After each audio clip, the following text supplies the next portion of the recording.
down to the people. The amendment to the 1928 Birth and Death Registration Act will therefore actualize this provision to ensure that civil registration is done as closest as possible to the people of Kenya. Your Excellency, the second bill is also a small one with only 2 clauses.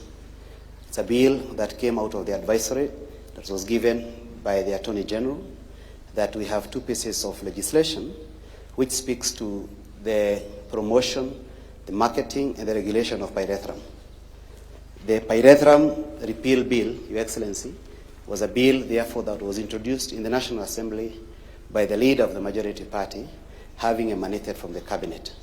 The bill simply repeals the Pyrethrum Act of 1964, which has been amended severally, because that function, Your Excellency, in the year 2013 was given to the Agriculture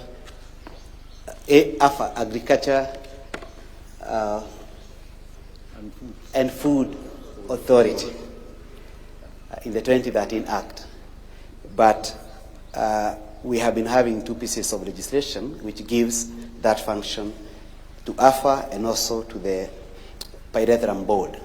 Even though the Pyrethrum Board has been moribund, the law has been giving them that authority, but which has been otherwise not been practiced by the board. And therefore, it's a cleanup of our laws, Your Excellency. The third bill, Your Excellency, is a bill introduced by a private member, the distinguished member for Kaiti constituency, the Honorable Joshua Kimilu. The Honorable Joshua Kimilu, Your Excellency, introduced this bill, which speaks to the regulation of the social work profession. It is a bill which has walked through the legislative process in the National Assembly for about 2 years now, having been introduced in the year 2024, and it was passed towards the end of last year, together with the other 2 pieces of legislation that you have assented to.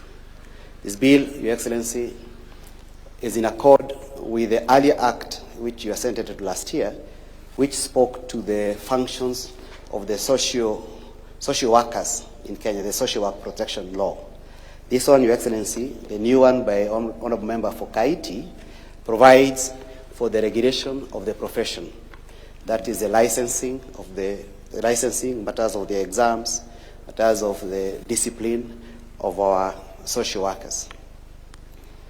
The bill provides, Your Excellency, that every person who is practicing social work needs to register with the institute, but conscious that there are many people who require to register, the bill gives them a window of 2 years within which to register and therefore fall within the bracket of the licensed social workers. The bill recognizes that there may be need for the institute to collaborate with other international bodies so as to provide job market for our Kenyans who may want to do social work outside the country, and therefore it enables the institute to network with other like-minded institutions providing for their profession, Your Excellency. It's a lengthy bill, Your Excellency, with a lot of significance to the profession. In keeping with the requirement of the cabinet that these professional entities should not draw money from the exchequer, the bill provides that any funding of the institute and the entities created by the institute will be sourced from the licensing fees and other fees payable to the institute by those who want to practice. Therefore, it is not going to get any funding from the national exchequer, Your Excellency.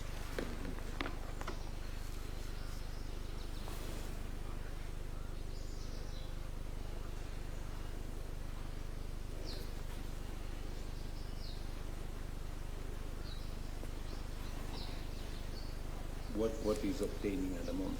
What is it? Your Excellency, at the moment, the field remains unregulated in terms of the profession. And when the bill was moving through the House, the member was able to convince his colleagues in the House that there is time now to regulate the profession so that those who are practicing the regulation are known, they are registered, And in case of discipline, there's a discipline mechanism within the profession, Your Excellency. And it became more urgent last year when you assented to social protection law, which gives certain instructions to our social workers. And without a professional law, our social work was going to remain highly unregulated as a profession. Therefore, our social workers join other professions who have an act of parliament, including Law Society of Kenya, the accountants, the financial analysts, who have laws providing for their profession and providing for the regulation of their sector, Your Excellency. Permit me, Your Excellency, to resign my commission for the day at this level. Thank you. Thank you, sir. Your Excellencies, with Your Excellency's assent, these three bills have acquired the full legal force and become a part of the body of laws of the Republic of Kenya.